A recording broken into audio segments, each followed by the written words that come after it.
గత 3 రోజులుగా తిరుపతి జిల్లా రేణిగుంట మండలం వెదుల్ల చెరువు గ్రామంలో క్రైస్తవ చర్చి వివాదం కాస్త పోలీస్ స్టేషన్ వరకు వెళ్ళింది. ఒక చిన్న పూరిపాకను కొంతమంది క్రైస్తవులు ప్రార్థన మందిరంగా చేసుకుని ఆరాధించుకునేవారు. ఈ క్రమంలో అదే గ్రామానికి చెందిన మరొక వర్గం ఇక్కడ ప్రార్థనలు చేయకూడదని చిన్న పూరిపాకను పడగొట్టి నేలమట్టం చేశారు. అయితే ఆ గ్రామానికి సంబంధించిన ఒక నాయకుడి కనుసన్నల్లో దారుణ ఘటన జరిగింది. ఈ వ్యక్తిపై కేసు నమోదు చేసినట్లుగా తెలుస్తుంది. ఈ విషయమై రాష్ట్ర ఎస్టీ కమిషన్ సభ్యులు వెదుళ్ల చెరువు గ్రామాన్ని సందర్శించి గ్రామంలో ఎలాంటి అవాంఛనీయ సంఘటనలు జరగకుండా మత విద్వేషాలను రెచ్చగొట్టకుండా గ్రామంలో శాంతి భద్రతలను కాపాడాలని సంబంధిత అధికారులకు తెలియజేశారు.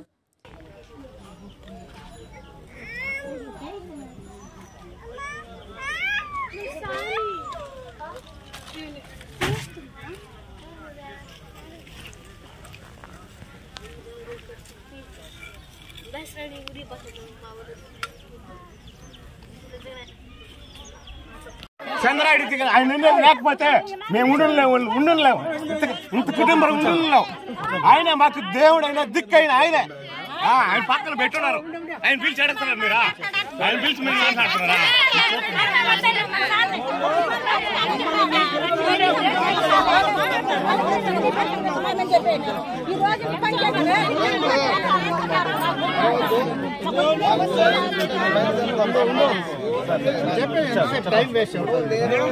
గౌరవంగా చెప్పడానికి వచ్చా. గౌరవం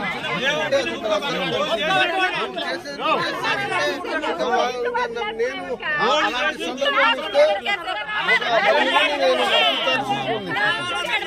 అది నా పాలసీ. నేను మీ ఇద్దరి దగ్గర వచ్చా.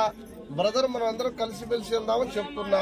లేదు మేము అలాగే అంటే నేను బలహీనుడు ఎవడైతే నువ్వు బలహీనుడైనా నిన్ను నడిపిస్తా, నువ్వు బలహీనుడైనా నడిపిస్తా. బలహీనుడికి నేను సపోర్ట్ గా ఉండే పనే నేను పని చేసేది.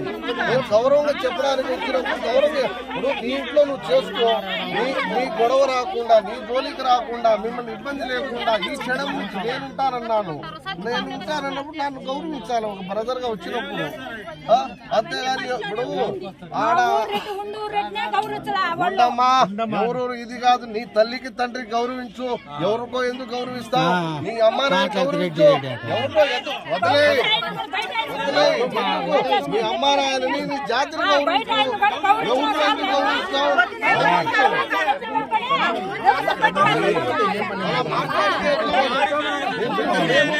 ఇండగా వచ్చామమ్మా అని చెప్తున్నా. గౌరవించు.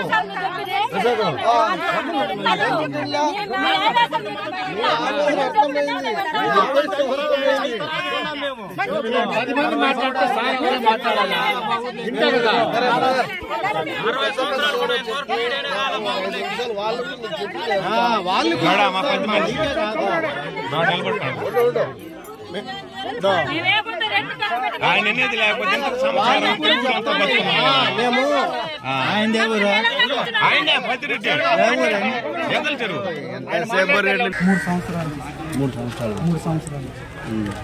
మరి ఏమి ఎందుకు డ్యామేజ్ చేశారు సార్? 3 సంవత్సరాల నుంచి అయితే జరుపుకుంటున్నాము. ప్రతి క్రిస్మస్కి సంతోషంగా గ్రామం అందరితో పంచుకొని హ్యాపీగా చేసుకుంటున్నాము. కానీ ఈ డిసెంబర్ నెల మొదలు పెట్టిన కాడ నుండి ఇక్కడ క్రిస్టియన్స్ ఉండకూడదు, ప్రార్థన జరగకూడదు అని చెప్పి మమ్మల్ని బెదిరించారు. అప్పటికి మేము చెప్పాం. మా ఆధార్ ఎవరు బెదిరించింది? చంద్రారెడ్డి ఆయన అనుచరులు. చంద్రారెడ్డి ఏం చేస్తుంటారు ఇక్కడ? ఆయన రెడ్డి సార్ సర్పంచా లేకపోతే వార్డు మెంబరా? Ward member. సర్పంచ్ కాదు, ఊరు సర్పంచ్ ఎవరు? గిరిరెడ్డి సార్. గిరిరెడ్డి. ఆయన వచ్చి ఏమైనా చెప్పాడు మీకు?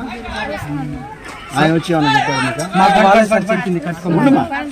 వాళ్ళే మమ్మల్ని కట్టుకోమని చెప్పారు సార్.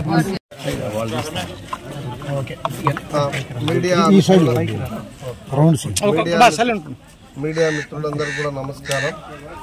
నా పేరు వడిత్య శంకర్ నాయక్. నేను ఏపీ స్టేట్ ఎస్టీ కమిషన్లో గౌరవ సభ్యులుగా ఉన్నాను. ఇవాళ తిరుపతి జిల్లా రేణిగుంట మండలం వెదల్ల చెరువు గ్రామ పంచాయతీ వెదల్ల చెరువు ఎస్టీ కాలనీలో మరి గిరిజనులు అంటే ఇరువైపులా కూడా గిరిజనులు మా యానాది సోదరులు అంటే ఒక చిన్న సెన్సిటివ్ విషయంలో చిన్న ఫ్లాష్ జరిగితే మరి ఆ విషయం నా దృష్టికి కొంతమంది నిన్న మరి తిరుపతికి రావడం, నాకు కలవడం, ఒక గ్రీవెన్స్ కూడా ఇవ్వడం జరిగింది. దానిలో భాగంగా ఇవాళ ఈ గ్రామానికి, గ్రామ ప్రజలందరికీ కూడా ప్రత్యక్షంగా కలవాలి, వారి సమస్యలను కూడా నేను ప్రత్యక్షంగా తెలుసుకోవాలని ఇవాళ మీడియా మిత్రులు, అధికారులు, ఇక్కడ ఉన్నటువంటి ప్రజా సంఘాల నాయకులు, ప్రజలందరి యొక్క సమక్షంలో ఇక్కడ ఇవాళ కలవడం జరిగింది. అంటే ఇక్కడ ఏంటంటే ఈ గ్రామంలో దాదాపుగా 100-150 కుటుంబాలు, దాదాపుగా ఒక 200 మంది ప్రజానికం దాదాపుగా ఇక్కడ ఒక 4-5 తరాలుగా ఇక్కడ జీవిస్తున్నట్టు మన ప్రజల నుంచి కూడా చెప్పడం జరిగింది. అంటే ఇక్కడ ఏంటంటే ఆచార వ్యవహారాల విషయంలో అంటే కొంతమంది ఇక్కడ క్రిస్టియన్ మతాన్ని ఆచరించే వాళ్ళు ఉన్నారు, ఇక్కడ కొంతమంది హిందూ మతాన్ని ఆచరించే వాళ్ళు ఉన్నారు. కానీ ఇరువైపులో కూడా వాళ్ళందరూ గిరిజనులు, ఆదివాసులు, యానాదులు కాబట్టి ఆ విషయంలో కొంత చిన్న ఇది జరిగితే మరి వారిని కలిసి వాళ్ళ అందరి సమక్షంలో ఇరువైపులా ఎవరి ఆచార వ్యవహారాలను వాళ్ళు వారి పరిధిలో వారు కొనసాగించుకొని అందరూ కూడా ఈ సమాజంలో ముందుకెళ్లాలని కూడా వారి అందరికీ కూడా రిక్వెస్ట్ చేయడం జరిగింది.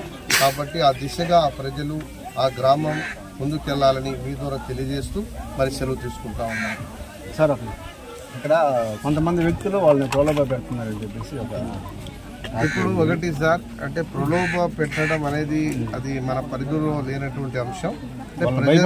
సరే అలాంటి ఏదైనా ఉన్నప్పుడు మనకు సరైన ఆధారాలు, సరైన ఇది దొరికినప్పుడు తప్పనిసరిగా అలా ప్రలోభాలకు గురి చేసే వ్యక్తులు ఎవరున్నా సరే గిరిజన హక్కులను భంగం కలిగించడానికి, గిరిజనుల మధ్య ఇలాంటి గొడవలు జరగడానికి ఎవరు కారకులైనా దాని చట్ట ప్రకారంగా ఏం చేయాలో ఆ దిశగా ఇవాళ ప్రభుత్వం ఉంది, అధికార యంత్రాంగం ఉంది. ఈ రాష్ట్రంలో ఆ ప్రజలకి వారి హక్కులను పరిరక్షించడానికి ఎస్టీ కమిషన్గా మేము సభ్యులుగా ఉన్నాం కాబట్టి ఆ ప్రజలకి మంచి జరగడానికి, వాళ్ళ హక్కులను పరిరక్షించడానికి అలాంటి వ్యక్తుల పట్ల తప్పనిసరిగా చట్ట ప్రకారంగా ముందుకెళ్తామని కూడా మీ ద్వారా తెలియజేస్తున్నాం.